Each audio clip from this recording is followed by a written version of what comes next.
Roger, are you okay?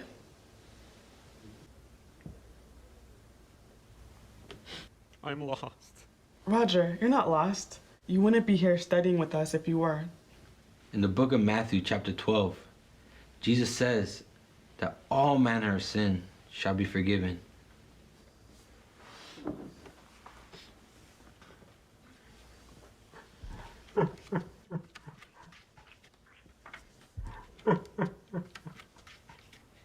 How to talk to Satan.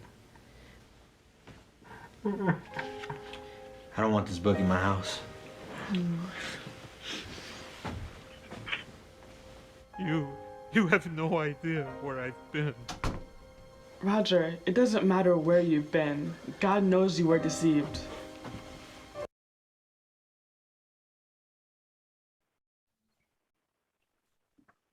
Pergunta, né, que vem neste momento é o que a Bíblia nos traz de promessas certas para quem não vê saída, assim como Roger não via em sua condição. Você fala inglês para ele? Okay. Well, Roger sees no way out of his life. What promises does the Bible bring to people who see no way out, just like Roger? Yeah, when you understand that Roger actually bowed before Satan's altar. Quando você compreende que Roger realmente se ajoelhou diante de Satanás, they had an altar in their worship room that actually had incense on it, and they literally bowed before this. Eles tinham literalmente altar dentro da sala deles, tinha incenso e etc. E eles literalmente se ajoelhavam diante daquilo. You see, this scene in the movie that you just saw was the third night of Bible studies. Earlier in our program, you saw a clip where I mentioned that Roger believed the spirits were going to kill him that night. That was Monday night. That was after the first night of Bible studies. So, Roger, sorry, go ahead. Ok. I'm Essa sorry. cena que... Não, ok, I got the context. Essa cena que vocês acabaram de ver estava no terceiro dia do estudo bíblico. E a cena anterior, na verdade, era na segunda-feira. Então, essa foi a terceira dessa que a gente acabou de ver. So, Roger saw that God's power by the third night was protecting him. Então, Roger, ele percebeu na terceira noite que o poder de Deus estava protegendo ele, porque naquela última cena, ele sabia, na segunda-feira, ele sabia que ia morrer, porque ele estava saindo do caminho de Satanás. Roger was learning about the true biblical God and not the God that he grew up learning about. E Roger estava aprendendo sobre o Deus verdadeiro e não o Deus que ele acreditava desde que ele era pequeno. And so I love that in this scene, Roger is weeping because he knows the God of heaven saved his life. Então, eu sei que nessa cena, eu gosto muito dessa cena porque Roger está chorando, porque ele sabe que o Deus que está lá em cima de verdade, o verdadeiro Deus, está salvando a vida dele. And he wants to believe, but he's afraid to believe. Então ele quer acreditar, só que ele tem medo de acreditar. It seems too good to be true. Parece bom demais para ser verdade. Why would the God of heaven forgive a demon worshiper? Por que Deus ia perdoar um adorador de Lúcifer? That reminds me of a Bible verse in the book of Romans, chapter 5. Isso me lembra de um verso bíblico em Romanos, capítulo 5.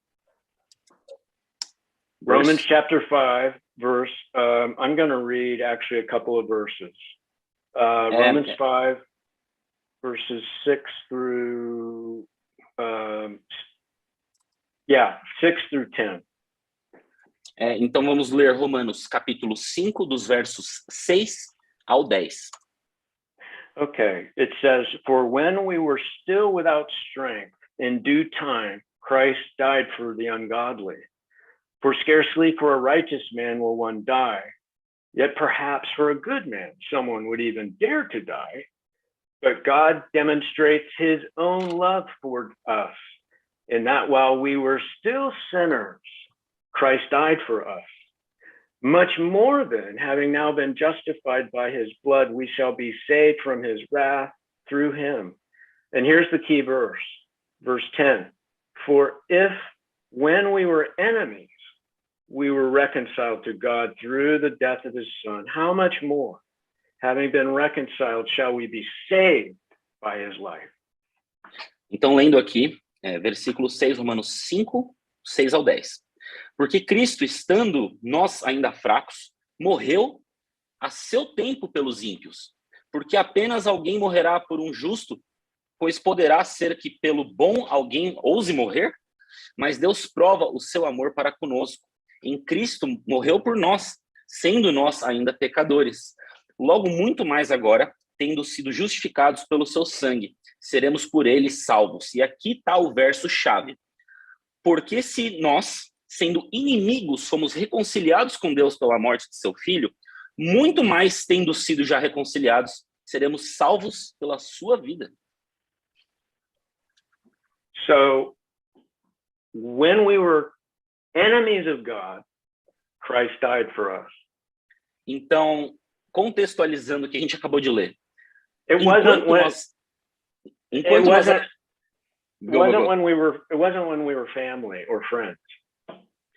E é justamente enquanto a gente era inimigos de Deus plenos que Jesus morreu por nós. A gente não era amigo ou família, ele morreu por nós sendo os inimigos dele.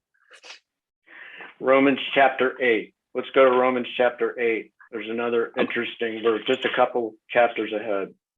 Agora vamos para Romanos capítulo 8. Roger understood it's chapter 8, verse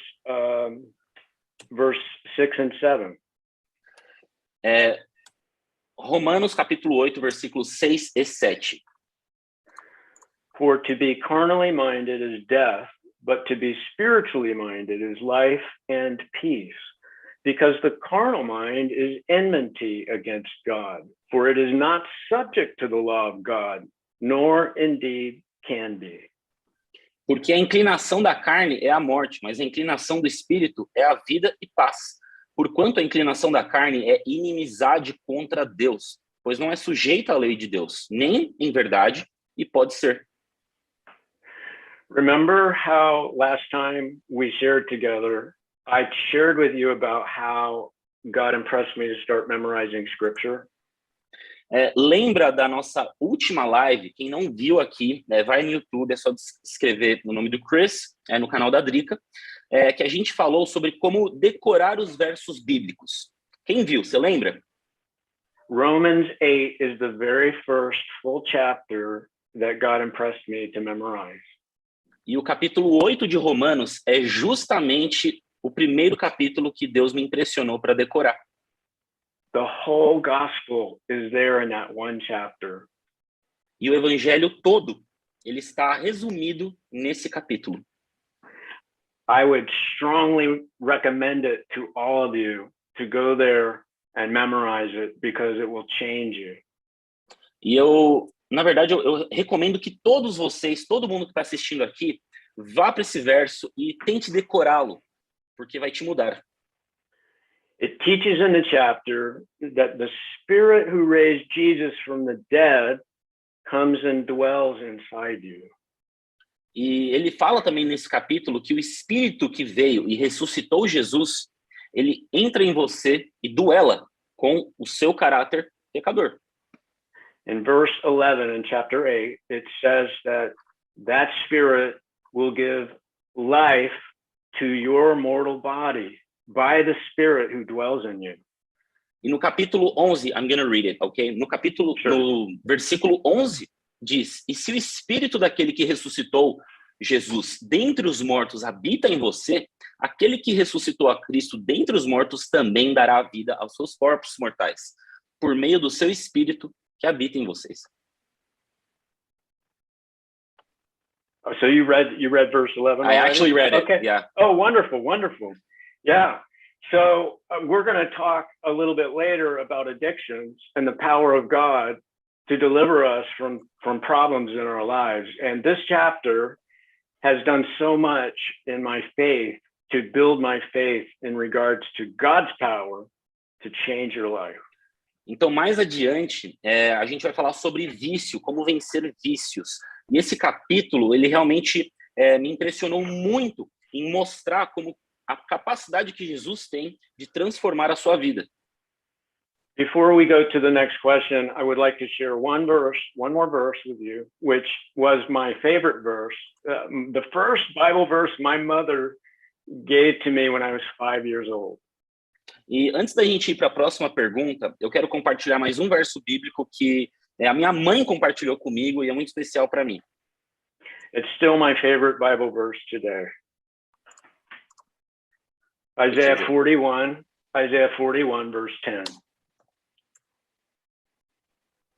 Isaías, capítulo 41, verso 10. It says, "Fear not, for I am with you. Be not dismayed, for I am your God.